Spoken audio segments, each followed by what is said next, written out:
দেখাইছিলি রে পাগলি সুখেরই সপন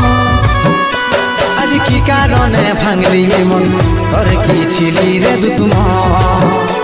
তুই স্বামীর ঘরে যারে সাথী থাকি সুখে বারে বারে মনে পড়ে তোরে শাসন তোর দুনিয়ায় আসবো না আর যারে সাথী খুঁজলে পাবি না মনে পড়বে কি যখন তুই হালকে ভুলে যা রে পাগলা জনমের মতো আমার বাপে মাইনে দিল বিহা আমি করব কি এখন তুই কেনে দেখাইছিলি রে পাগলি সুখেরই সপন।